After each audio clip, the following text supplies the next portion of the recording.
नमस्कार मंडळी. मी वास्तू ज्योतिष सल्लागार नयन धोत्रे आपल्या सगळ्यांचं स्वागत करतो आपल्या आवडत्या YouTube वरील चॅनल ज्योतिष कट्टा यामध्ये. चॅनलला अवश्य सबस्क्राईब करा, सोबत दिलेलं बेलचं चिन्ह सुद्धा दाबा. मंडळी, 15 नोव्हेंबर पासून शनी ग्रह मार्गी होतो आहे.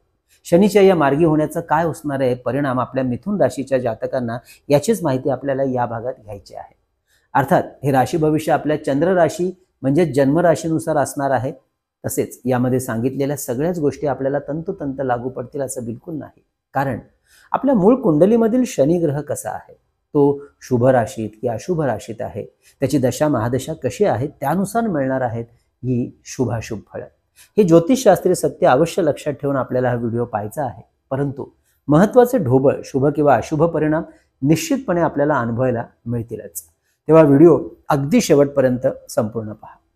चला जाणून घेऊया मिथुन राशीसाठी या मार्गी होणाऱ्या शनीचे काय असणार आहेत परिणाम. शनी ग्रह 15 नोव्हेंबर पासून मार्गी होत आहे. 29 मार्च 2025 पर्यंत कुंभ या राशीमध्ये. त्यानंतर शनीचे पुढील 2.5 वर्षासाठी गोचर भ्रमण सुरू राहणार आहे मीन राशीमधून 23 फेब्रुवारी 2028 पर्यंत.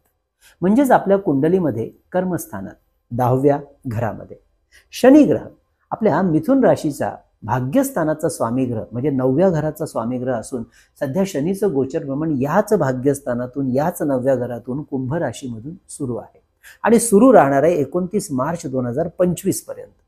आणि याच भाग्यस्थानामध्ये शनी ग्रह 15 नोव्हेंबर पासून होतो आहे मार्गी 29 मार्च 2025 पर्यंत.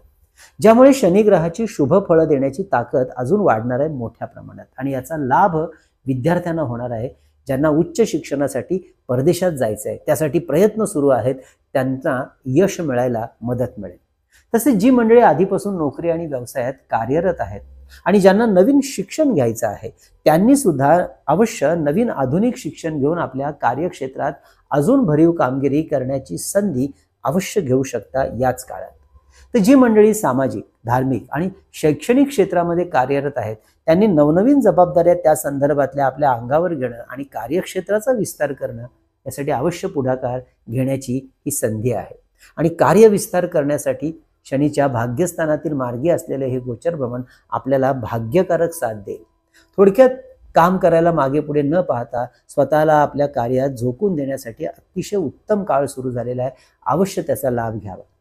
पितृक संपत्तीबद्दल कुटुंबात काही जुने वाद सुरू असतील तर त्यामध्ये आपण स्वतः पुढाकार घेऊन आउट ऑफ द कोर्ट हा वाद मिटवण्याच्या दृष्टीने जर प्रयत्न करताय तर त्याचा आपल्याला चांगला लाभ या काळात होऊ शकतो. शनी ग्रह आपल्या 8व्या घराचा स्वामी ग्रह असल्यामुळे या काळात आपल्याला आपल्या सासूरवाडीकडील मंडळींची आपल्या कार्यामध्ये उत्तम साथ आणि मदत मिळण्याचा योग सुरू होतो आहे. अवश्य त्या दृष्टीने आपला त्यांच्याशी असलेला संवाद मात्र सुरू ठेवा. तर काही जणांना आपल्या सासूरवाडीच्या कार्यक्षेत्रामध्ये सहभागी होण्याची सुद्धा संधी मिळण्याचा शुभ आणि लाभयोग आहे. जुन्या रखडलेल्या आर्थिक लाभाच्या संधी या काळामध्ये मिळणार असल्यामुळे त्या दृष्टीने अवश्य पावलं उचलणं महत्त्वाचं राहील. तसेच जुन्या गुंतवणुकीमध्ये काही लाभ दिसत असतील तर अवश्य आपलं प्रॉफिट बुक करून घ्यायला हरकत नाही. तेव्हा पुन्हा एकदा आपल्या जुन्या कार्यक्षेत्रावर काही कारणांमुळे थांबून राहिलेल्या प्रोजेक्टवर काम पुन्हा एकदा नव्याने सुरू करण्याची तयारी करण्यासाठी आपल्यासाठी उत्तम कालखंड. तेव्हा अवश्य पुन्हा लागा तयारीला आणि व्हा यशस्वी. अर्थात जुन्या केलेल्या चुका पुन्हा होणार नाहीत याची मात्र या वेळेला अवश्य काळजी घ्या.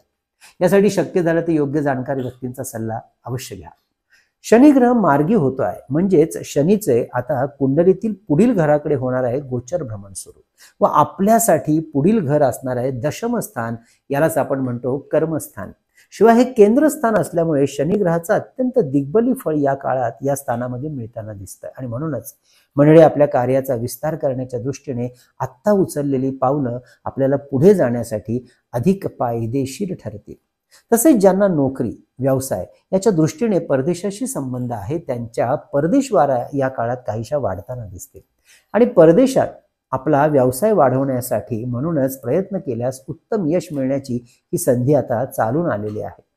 ज्यांचं काम इम्पोर्ट आणि एक्सपोर्ट क्षेत्रामध्ये सुरू आहे त्यांच्यासाठी ही सुवर्ण संधीच म्हणायला हवी. हा कालखंड आपल्यासाठी भाग्याची साथ उत्तम राहणारी आणि देणारी आहे. तर शनीच्या मार्गी होण्यामुळे आपला मानसिक झुकाव हा कार्यक्षेत्रावर फोकस करण्याचा आणि प्रत्यक्ष कार्य करण्यावरती आता राहताना दिसेल. आणि म्हणूनच आपल्याला आपल्यामधील कलागुण ओळखून त्यावर कार्य सुरू करणं महत्त्वाचं राहील. शनीची भाग्यस्थानातून मिळणारी साथ वाढवण्यासाठी या काळात आपल्याला आपल्या इष्टदेवतेची उपासना वाढवायची आहे. तसेच आपल्या पूर्वजांचे आशीर्वाद मिळवण्यासाठी रोज सकाळी दक्षिण दिशेला तोंड करून आपल्या पितरांना मुक्ती मिळावी म्हणून मनोभावे प्रार्थना करायची आहे.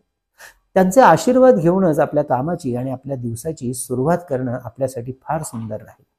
ज्यांच्या मूळ कुंडलीमध्ये जर काही पितृदोष असतील तर अवश्य या काळात योग्य मुहूर्त पाहून पितृशांती करून घ्यावी. तसेच आपल्या सहवासात, आपल्या संपर्कात असलेल्या वरिष्ठ लोकांचा, आपल्या हाताखाली काम करणाऱ्या लोकांचा योग्य तो मान सन्मान आपल्याकडून राखला जाईल याकडे आपल्याला कटाक्षाने द्यावं लागणार आहे लक्ष. या सगळ्याचा लाभ आपल्याला शनीच्या आशीर्वादासाठी होईल. या मंडळींना कधीही दुखावू नका. मात्र आपल्याला एक गोष्ट लक्षात ठेवून चालायची आहे. मोठं यश हे एका रात्रीत, एका दिवसात कधीच मिळत नाही. त्यासाठी आपल्याला द्यावा लागतो बराच कालखंड आणि वेळ. कारण आपली राशी ही काहीशी उतावळेपणा दाखवणारी असल्यामुळे कुठल्याही कामात थोडं थांबून राहणं आणि परिणामांची वाट पाहणं महत्त्वाचं असतं, हे मात्र आपल्याला विसरायचं यावेळेला बिलकुल नाही. कारण बऱ्याचदा आपल्या राशीच्या मंडळींना आरंभशूर म्हटलं जातं. तयारी तर पूर्ण ताकदीने करतात, कार्याची सुरुवात सुद्धा पूर्ण जोशात करतात, मात्र संयम कमी पडतो. हे मात्र आपल्याला यावेळेला बदलायचं आहे. सब्र का फल मिठा होता है हे अवश्य लक्षात ठेवायचं. मिथुन राशीचा स्वामीग्रह बुध असल्यामुळे आपण बोलण्यामध्ये, व्यापार व्यवसाय करण्यासाठी जन्मताच हुशार मंडळी असतात. यामुळे व्यापाराच्या आणि व्यवसायाच्या दृष्टीने आपण घेतलेले निर्णय हे आपल्यासाठी नेहमीच फायद्याचे राहतात. कोणत्याही व्यापाराची घेतलेली, व्यवसायाची घेतलेली फ्रँचायझीस किंवा एजन्सी, डिस्ट्रीब्युशनशिप ही आपल्यासाठी विशेष फायद्याची राहणार आहे आत्ताच्या या काळात. Travels and tourism, publication, social networking, media, पत्रकारिता, event management, blog writings, accounting writing, sales organizer अशा कुठल्याही क्षेत्रामध्ये मध्यस्थ एजंट यामध्ये जर आपलं करिअर सुरू असेल तर आपल्या राशीला अजून चांगलं यश मिळण्याचा हा कालखंड असणार आहे. या काळामध्ये संतती, वैवाहिक जीवन यामध्ये संतुलित यश मिळण्याचे योग सुद्धा आहे. मात्र मंगळ ग्रह याच कालखंडामध्ये आपल्या धनस्थानामध्ये कर्क या नीच राशीतून तर गुरु ग्रह कुंडलीच्या व्ययस्थानातून गोचर भ्रमण करतो आहे. त्यामुळे आर्थिक नियोजन करण्यावरती विशेष भर द्यावा लागणार आहे. खर्चावर नियंत्रण सुद्धा ठेवावं लागणार आहे. त्यामुळे खर्च वाढवू नका. मंडळी, ही होती आपल्या मिथुन राशीची शनी मार्गी होण्याच्या संदर्भातली माहिती कशी वाटली अवश्य कळवा. लाईक आणि शेअर करायला विसरू नका.